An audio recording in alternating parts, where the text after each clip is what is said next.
Hi students, good morning to all of you.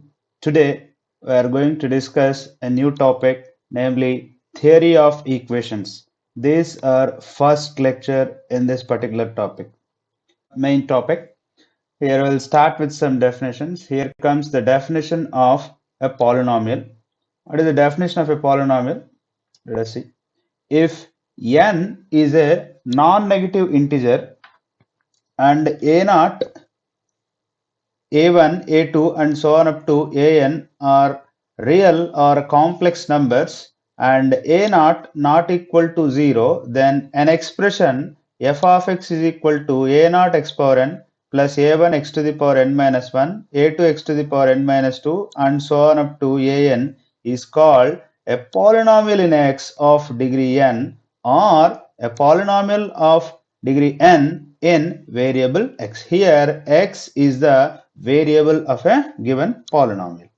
Okay, here a naught, a1 and so on up to an are called coefficients of polynomial f of x, and a naught comma an are called the leading coefficients and constant term of f of x respectively. A polynomial with a leading coefficient 1 is called a monic polynomial. So all these things we have seen even in the case of quadratic expression also. The definitions are very similar. Now here we are going to define equality of two polynomials. Two polynomials a naught x to the power n plus a1 x to the power n minus 1, a2 x to the power n minus 2 and so on up to an, and b naught x to the power n plus b1 x to the power n minus 1 and so on up to bn. These two are said to be equal if ak is equal to bk.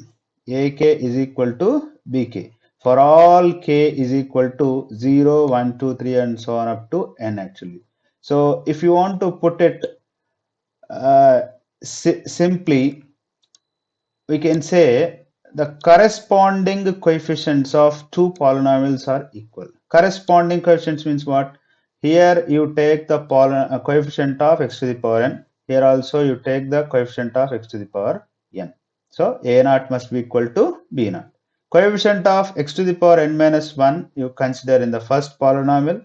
Coefficient of x to the power n minus 1 in the second polynomial. Those two must be equal, and so on up to each and every term. Okay, if the corresponding coefficients are equal, then we say the two polynomials are equal. So here we are going to have some point. Any polynomial p of x of degree n greater than or equal to 1 can be written as p of x is equal to a naught into p naught of x, where a naught is called the leading coefficient of p of x and p naught of x is a monic polynomial. Even this we have seen in the case of quadratic expression. Here is an example for this. Okay, so this is the polynomial that they are considering. How to write it as a product of these two terms. You can see here we are, the leading coefficient is 3. We are taking 3 common here, and after taking this 3, whatever the leftover polynomial, this is a monic polynomial actually. Hope you have understood this. Now let us see some more definitions. Algebraic or a polynomial equation. It is very similar to that of quadratic equation. Let us see the definition of it. If f of x is a polynomial of degree n greater than 0, then the equation f of x is equal to 0 is called a polynomial equation of degree n. It is also called algebraic equation of degree n. So from now onwards, if somebody says algebraic equation, it is nothing but polynomial equation. Okay. Examples, you can see these are the examples. X cube minus 3x square plus 2x minus 4, x power 4 minus x square plus x minus 1 is equal to 0. Okay, some notations are going to introduce. Here is the notation. If f of x is a polynomial a naught x power n plus a1 x to the power n minus 1 and so on up to an, and alpha belongs to a real or a complex number, then we define, what are we going to define?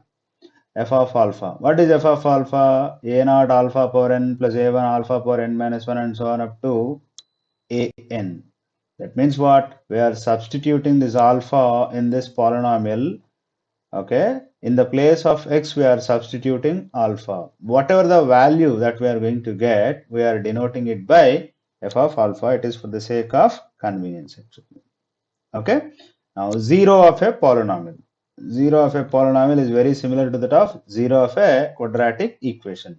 A real or a complex number alpha is said to be 0 of a polynomial f of x or root of the equation f of x is equal to 0 if f of alpha is equal to 0. That means if I substitute that alpha in the given polynomial, it should give me 0. Then we say that number alpha is called 0 of a polynomial.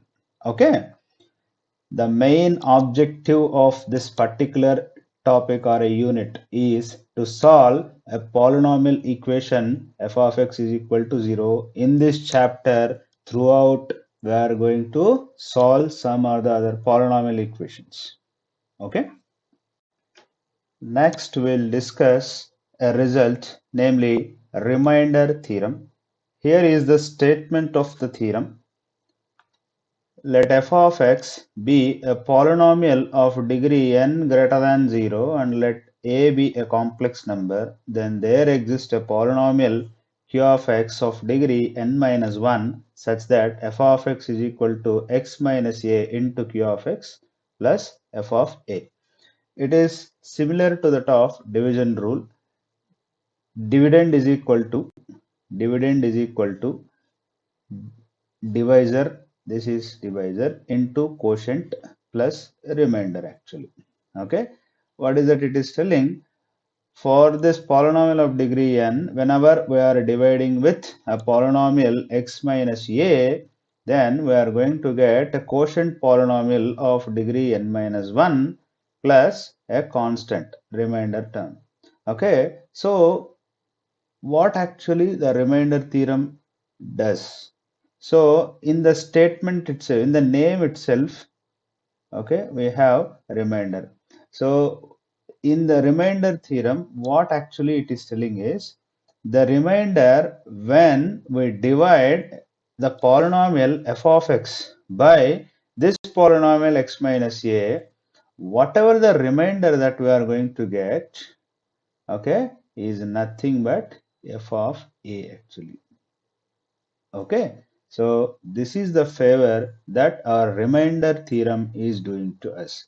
That means whenever you are dividing a polynomial f of x with a polynomial x minus a, you can find out the remainder easily. The remainder is nothing but f of a. Simply substitute that number a in the given polynomial f of x. Okay, let us see an example here. Let f of x is equal to x cube plus 3x square minus 2x plus 1 and a is equal to 1 here. Okay, by division of polynomials we have, okay, let us divide this polynomial with x minus 1. Okay, let me divide it. So this is x minus 1. I am writing the given polynomial. So this is 3x square minus 2x plus 1, and here I am going to find out the coefficient. So here is x minus y, x minus 1. To make the powers are equal, I have to multiply with x square. So this is x cube minus x square. Now I have to do the subtraction. Now x cube gets cancelled. Upon subtraction, I get 4x square minus 2x plus 1. Okay, now here it is 4x square. To make the coefficient equal, I have to multiply with 4x actually. Now upon multiplying 4x, what do I get is 4x square minus 4x actually. Upon subtracting, what do I get here? This is 2x plus 1. Now to make this coefficient equal, what I have to do? I have to multiply with 2 actually. So this is 2x minus 2. Upon subtracting, what do I get? So this is the remainder actually, and this is the quotient actually. Okay. So by dividing the polynomial f of x by x minus a, what are we going to get? So here is the divisor, and here is the quotient, and here is the remainder. Okay. Now, what is the remainder theorem does actually? What favor it is doing? We can find out the remainder without doing all this division actually. Okay, by remainder theorem, how can we find out the remainder? We just simply substitute 1 in the given polynomial expression. Okay, it is 1 cube plus 3 1 square minus 2 into 1 plus 1 is equal to 3. So, without doing all these things, directly I'll be able to find out the remainder. This is the favor that our remainder theorem is doing to us. For the time being, we are postponing the proof for a while. Okay, next we have an important corollary of remainder theorem.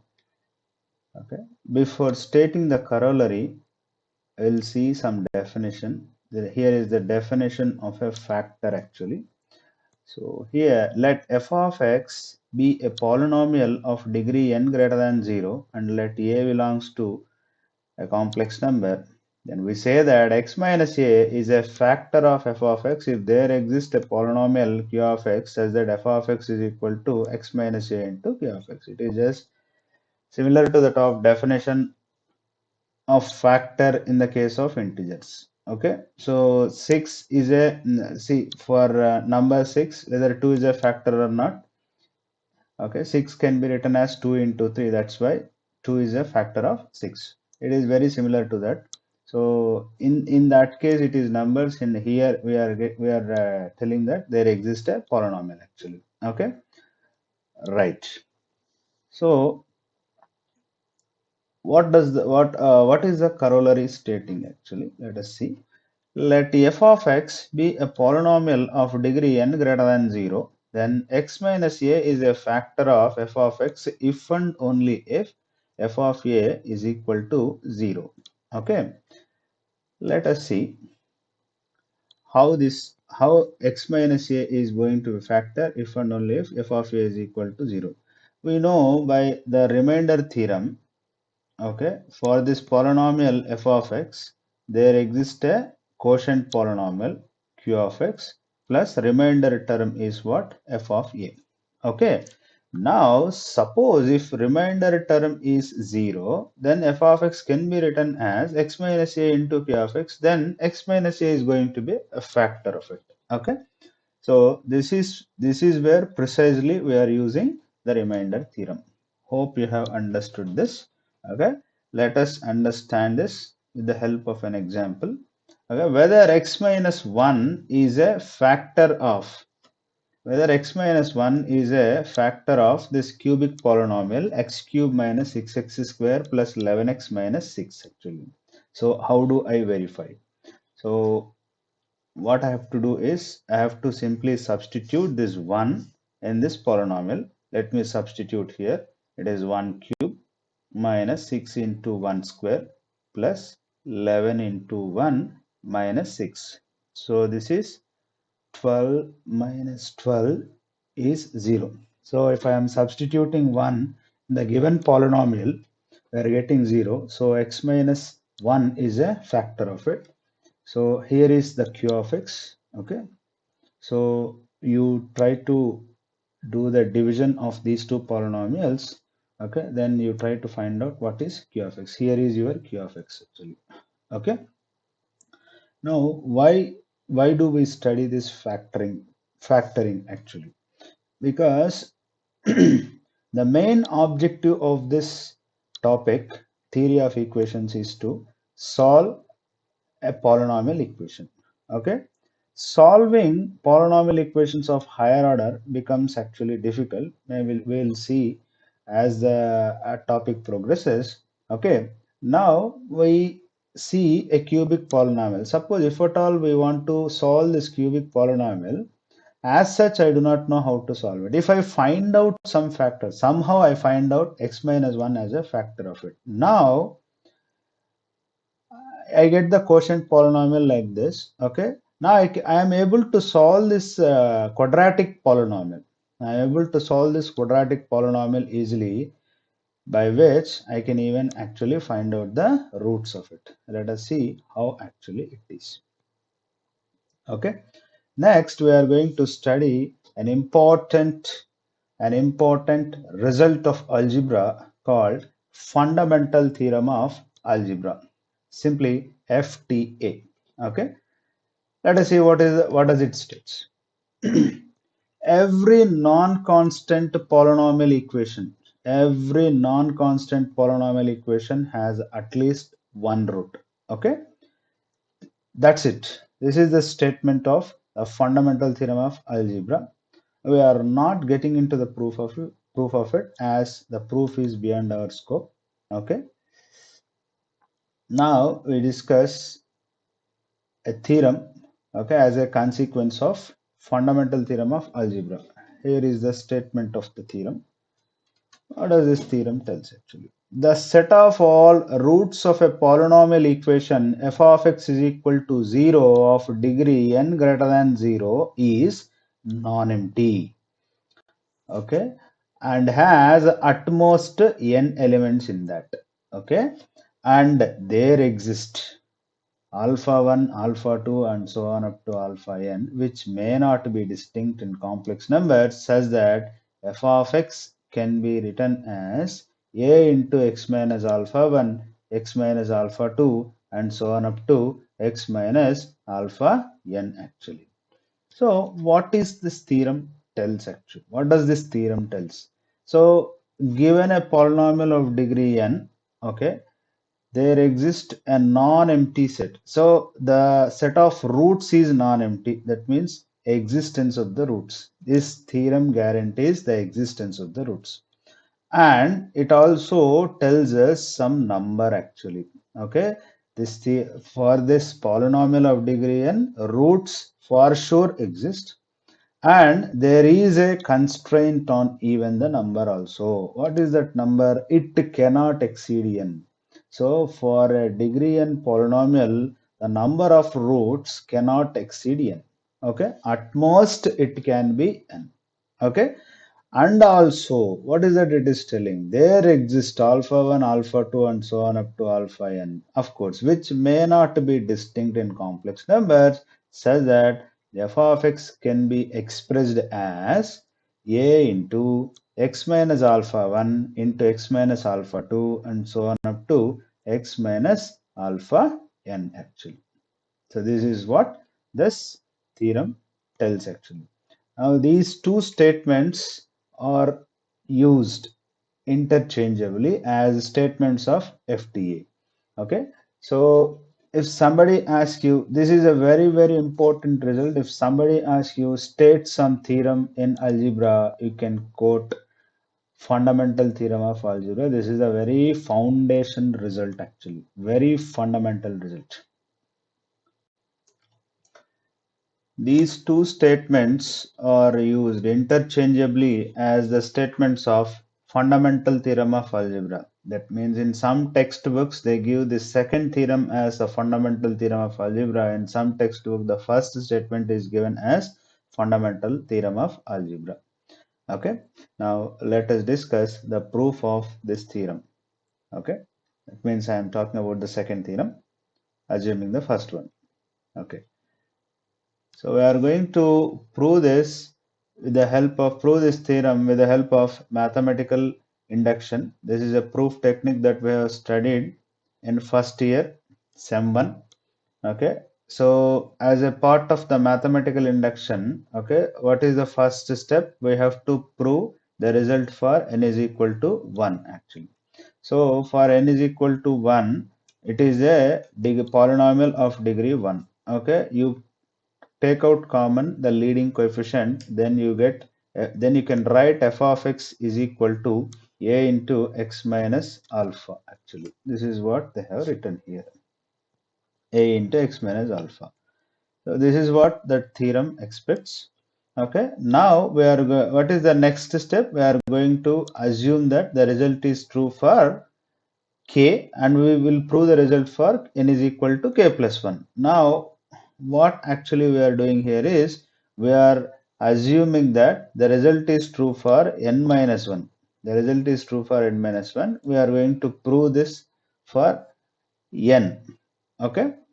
Now, what is the next step? This is called actually the induction hypothesis. This is the induction hypothesis or step 2. Now, what is step 3? This is the induction step. Now, let us consider a polynomial of degree n, okay, with the leading coefficient a actually, okay. With the leading coefficient a, I am considering a polynomial of degree n, okay.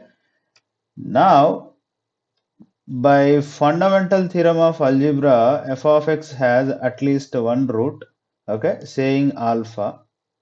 Then, by the previous corollary, then f of x can be written as x minus alpha 1 into q of x, where q of x is a polynomial of degree n minus 1 actually.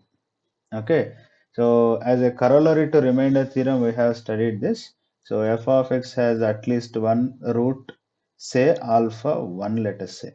This is alpha 1.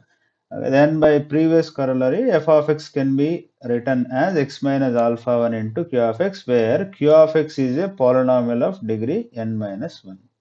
Now for this polynomial q, we are going to apply the induction hypothesis. Okay, so since we have assumed the result is true for polynomials of degree n minus 1 and q of x is a polynomial of degree n minus 1, so I can apply that result. So as a consequence of that, okay, then there exists alpha 2, alpha 3 and so on up to alpha n such that q of x is equal to a into x minus alpha 2 a and so on up to x minus alpha 1.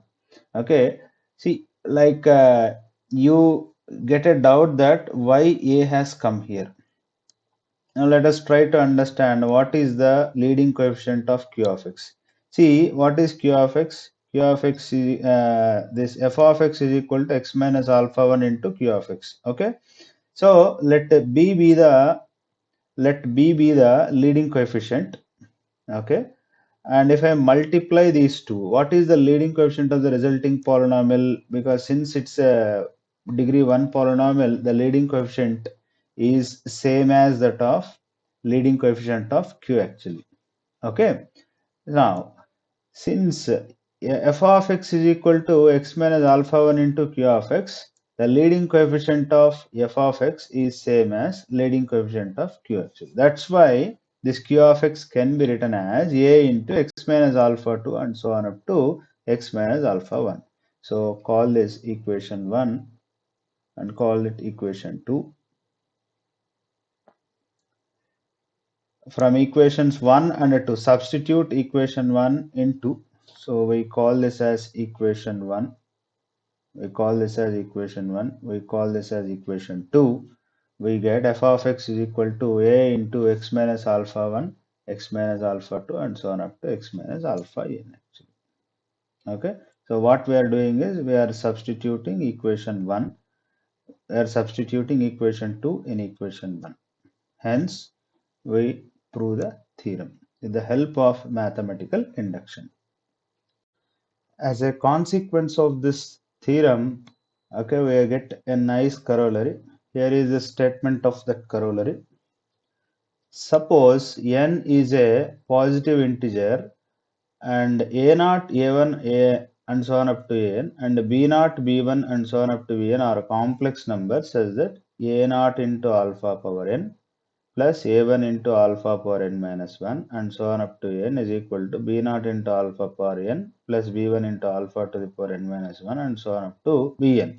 For more than n distinct elements alpha belongs to real or complex numbers, then the corresponding coefficients ak must be is equal to bk. Ak must be is equal to bk for all k lies between 0 and n actually. Okay. What actually it is telling you, arbitrarily take n complex numbers, put it in one set and another set of complex numbers, n set of another complex numbers, keep it aside. Now what you are doing is you compute this quantity a naught alpha power n plus a1 alpha power n minus 1 and so on up to n. Similarly, you do the same thing for other set. Okay. Now, if those value matches or agree for more than n distinct elements alpha belongs to R, then you can say actually both the sets are same and the corresponding elements are also same actually. Okay. Now we'll prove this statement with the help of a proof technique called proof by contradiction. Let me explain uh, what is the technique proof by contradiction. So in the proof by contradiction, what we are going to do is we'll assume that the result is wrong. That means this conclusion is wrong. So using that assumption, okay, with some logical conclusions, we are going to arrive at a contradiction to some of the known statements already. Okay, that means what? If we assume this result as wrong, we are going to end up with some contradiction. So that result is true. This is the proof technique called proof by contradiction. Let us use it to prove this corollary. So we prove the result by the method of contradiction. So what is the method of contradiction? Let AK is not equal to BK, let us say for some K. Okay, for some K, AK is not equal to BK. Now, with the help of this, we are going to construct a polynomial. Okay, h of x is equal to a naught minus b naught x power n plus a1 minus b1 x to the power n minus 1 and so on up to an minus bn. Okay. Now this h of x is a non-constant polynomial. Why? Because for some k, ak is not equal to bk. Suppose if k is equal to 0, then it's a polynomial of degree n. If it is not so, it's a polynomial of degree less than or equal to n. Anyway, h of x is a non-constant polynomial of degree less than or equal to n. Okay.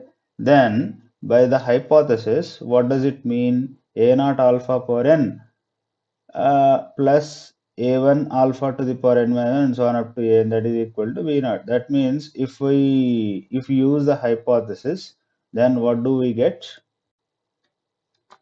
What do we get here? So a naught minus b naught alpha power n plus a1 minus b1 whole to the power alpha power n minus 1 and so on up to an minus bn is equal to 0. That means what? That h of x is 0 for more than n distinct alpha belongs to R. Okay. So from the hypothesis that h of x is equal to 0 for more than, because of this reason, for more than n distinct elements alpha belongs to R. So that means what?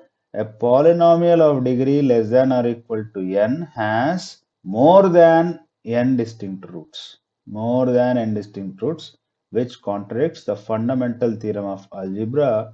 So this result is true by the method of contradiction. Hope you have understood the proof of this theorem. Okay. Now here are hence the proof. Here are some conclusions actually. So what is the first conclusion? A polynomial equation of degree n greater than 0 has at most n distinct 0. This is what precisely the fundamental theorem of algebra states. We have got one result. If f of x is a polynomial of degree n greater than 0 with leading coefficient a and alpha 1, alpha 2, alpha n and belongs to complex numbers such that f of x is equal to a into x minus alpha 1, x minus alpha 2 and so on up to x minus alpha n, then alpha 1, alpha 2, alpha 3 are nothing but the roots of the polynomial equation f of x is equal to 0. See, for a number to be a root, what it has to satisfy, f of that number must be is equal to 0. Now substitute f of alpha 1, then it becomes what? A into alpha 1 minus alpha 1, it is going to be 0. That means what? Alpha 1 is a 0 or a root of the polynomial equation. Okay. For example, f of x is equal to x cube minus 6x square plus 11x minus 6. So this can be written as 1 into x minus 2 into x minus 1 into x minus 3, let us say. Now, if I substitute x is equal to 1 in this function, then 1 minus 2, it is minus 1. 1 minus 1, it becomes 0. So 1 minus 3. So this has become 0. That means subsequently this has become 0. If this is becoming 0 for x is equal to 1, then 1 is a root of it. Similarly, verify 2, verify 3. These are the roots of it. Similarly, here if f of x can be factorized like this, then these alpha 1, alpha 2, alpha 3, and so on up to alpha n are nothing but roots of that polynomial equation f of x is equal to 0. Now we'll discuss a relation between the roots and the coefficients of a given polynomial equation. Okay. Now consider an nth degree polynomial equation f of x is equal to x power n plus p1 x to the power n minus 1 plus p2 x to the power n minus 2 and so on up to pn is equal to 0, whose roots are alpha 1 comma alpha 2 comma alpha n. Okay. Then by a result we have proved earlier, this polynomial can be written as the product of this linear factors x minus alpha 1 into x minus alpha 2 and so on up to x minus alpha 1. Here there should be a. What is a? A is the leading coefficient of f of x. Here the leading coefficient is 1. So it is 1 into x minus alpha 1, x minus alpha 2 and so on up to x minus alpha n actually. Now, if we expand the RHS term, if we expand this product x minus alpha and x minus alpha 2 and so on up to x minus alpha n, these are the terms that we are going to get x power n minus half alpha 1 plus alpha 2 and so on up to alpha n into x to the power n minus 1 and alpha 1 alpha 2. What are all these things? We'll try to find out. Okay, in a minute. Okay, let us see. Now, upon equating both sides, in the above equation and denoting sum of the product of roots taken r at a time as s r, s suffix r. Okay, then we get the following relations. Okay, so here we are going with some notations. So this polynomial on LHS side and product on RHS. Okay, then we will see what happens. Is minus p1 is equal to, so see here we equate these two terms x to the power n minus 1 terms, then what do we get? Minus of alpha 1 plus alpha 2 and so on up to alpha n is equal to p1. So upon multiplying minus on both sides I get minus p1 is equal to s1, that is equal to sum of the roots actually. Summation alpha I means alpha 1 plus alpha 2 plus alpha 3 and so on up to n. So sum of the roots is equal to S1. This is what we mean. Yes, we mean SR. SR means this one actually. Okay. Yes, S1 means what? Sum of the roots taken one at a time. Next. Now P2 is equal to S2, that is equal to alpha I into alpha j, where I is less than j, where ij lies between 1 and n actually. Okay, this is sum of the product of two roots taken at a time, or sum of the product of roots taken two at a time. Okay, now minus p3 is going to be s3, that is equal to summation alpha I, alpha j and alpha k, where ijk is in this order and all these ijk lies between 1 and n. So this is nothing but sum of the product of roots taken 3 at a time actually, and so on up to what is the last one, minus 1 whole to the power pn is equal to sn is equal to a1 alpha 1 alpha 2 alpha 3 and so on up to n. That is this is nothing but the product of all the roots. Okay, product of all the roots actually. So don't worry about these notations. We'll try to understand all these notations for n is equal to 1, n is equal to 2, 3, 4. Okay, you can understand it better. Okay. Next, the above inequalities gives the relation between roots and the coefficient for any polynomial equation whose leading coefficient is 1. Actually. So this is the relation actually. This here we have the sum of the roots and this is equal to minus p1 and sum of the product of two roots taken at a time, that is equal to p2. P2 is nothing but the coefficient of the polynomial. And here summation alpha alpha j alpha k is equal to minus p3. Somehow it connects the roots and the coefficients actually. The similar such thing we have seen in the case of quadratic expression. Okay. Now notations to be continued here.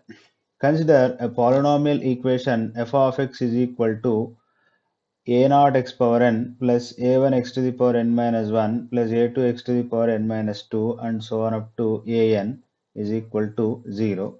Now let us divide this f of x with a naught. Then what do we get is a monic polynomial.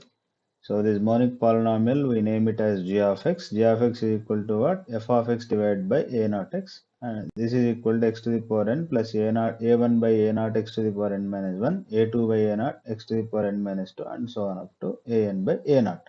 That is equal to 0. This g of x is a monic polynomial. Okay. Now, the roots of equation 1 and that of f of x is equal to 0 coincides. Right? Why?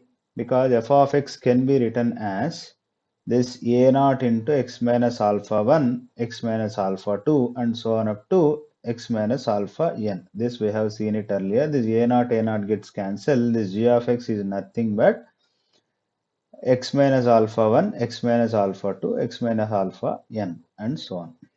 Okay. Now, what happens? This s1 is equal to, then this S1 is equal to what? Minus A1 by A naught. In the previous slide, we have seen these relations. S2 is equal to A naught, A2 divided by A naught, and Sn is equal to minus 1 whole to the power n into An divided by A naught, and where Sr is equal to what? Minus 1 whole to the power r into Ar divided by A naught, where r lies between 1 and n actually. So, what does it imply actually? Let us see. So this implies then g of x is equal to x to the power n minus s1 into x to the power n minus 1 plus s2 into x to the power n minus 2 and so on up to minus 1 all to the power r into s to the power n is equal to this product. So this is a very, very important relation. So given this product, this is how you can find out the polynomial. What is this S1 actually? S1 is sum of the roots taken one at a time.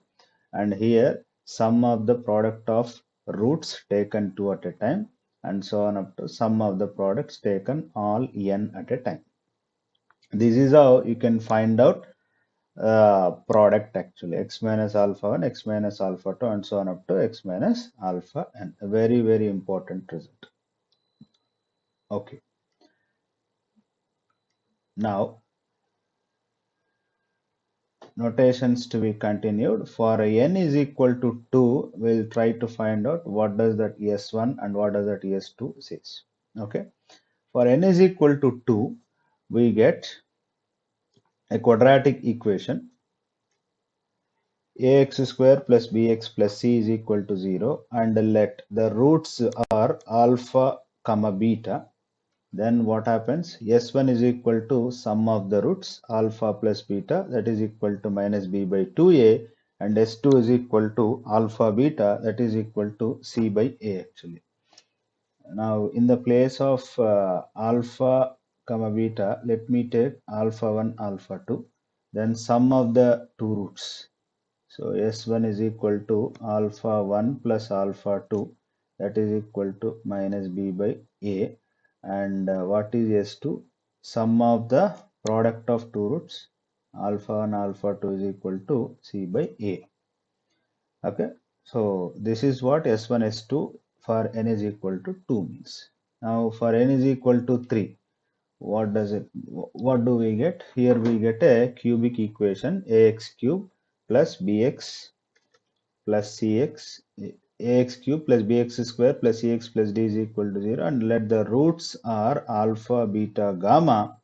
Then what is S1 alpha plus beta plus gamma is equal to minus b by a. Suppose we take the roots as alpha 1, alpha 2 and alpha 3.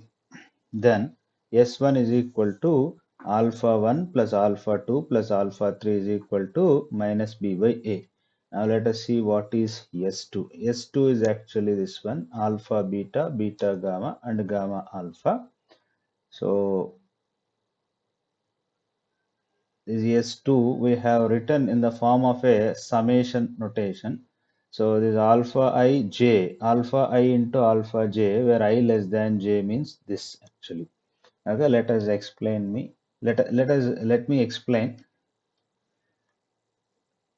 this particular expression.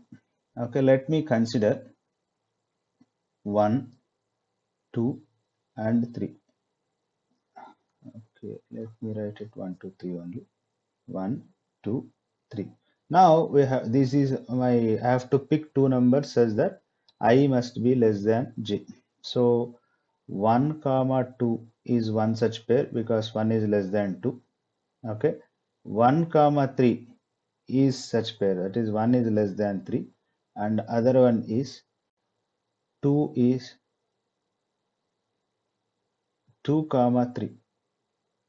I take this one. Okay, which satisfies. So if I add alpha 1, what happens? Alpha 1 into alpha 2. This is alpha 1 into alpha 3, and this is alpha 2 into alpha 3.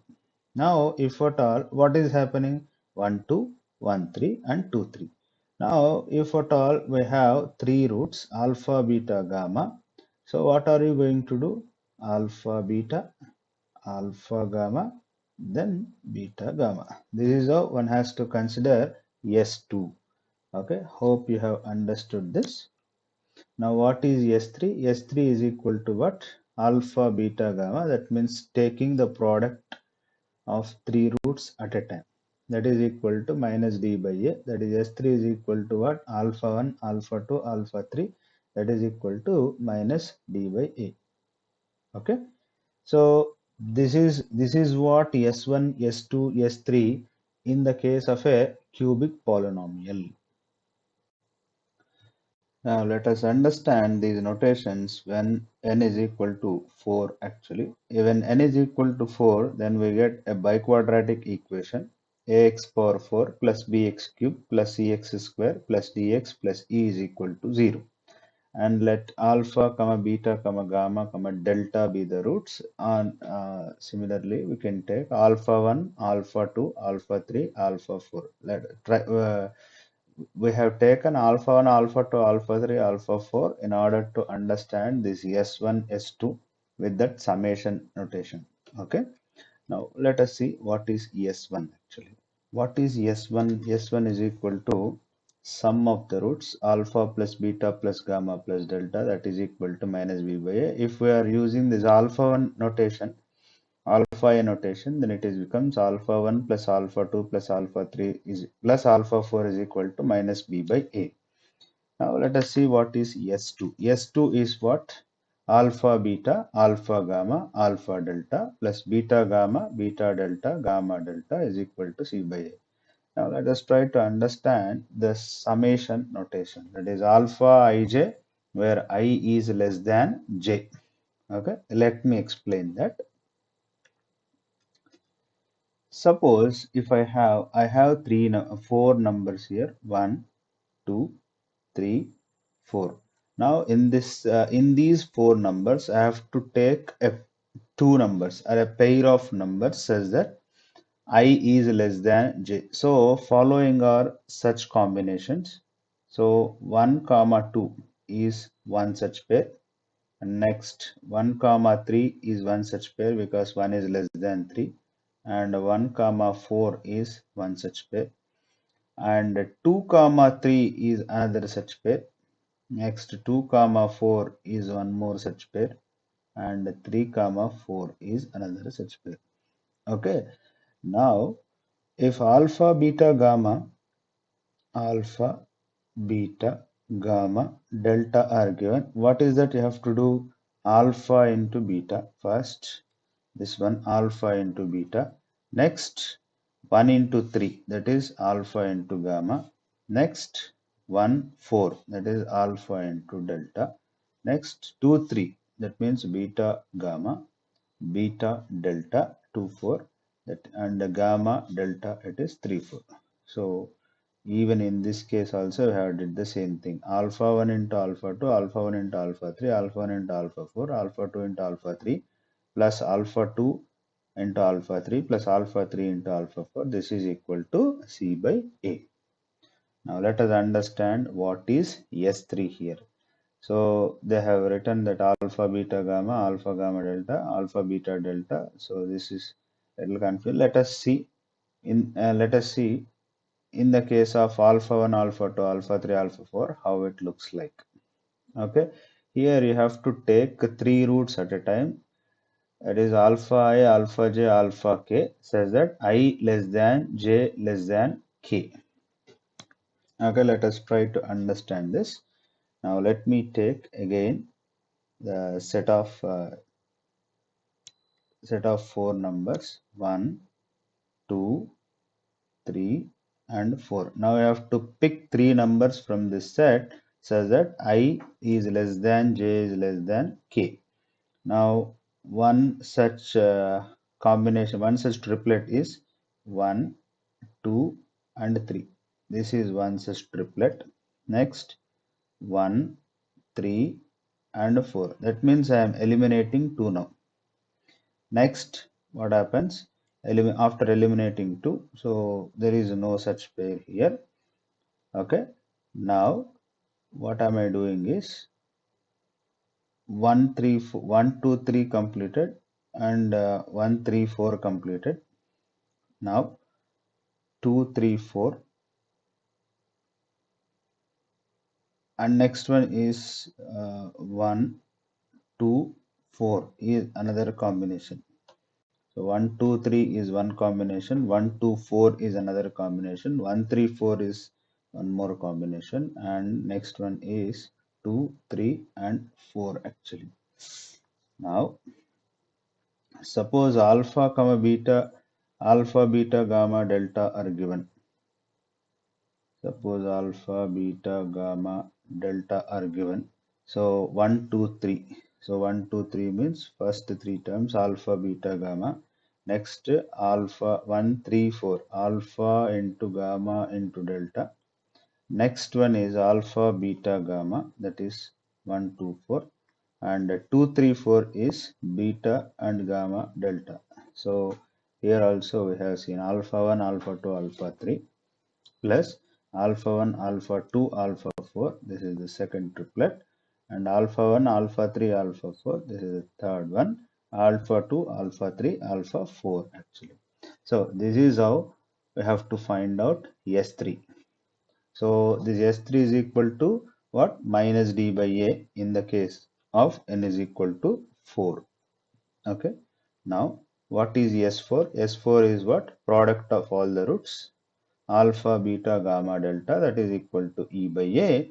S4 is equal to alpha 1, alpha 2, alpha 3, alpha 4 is equal to E by A.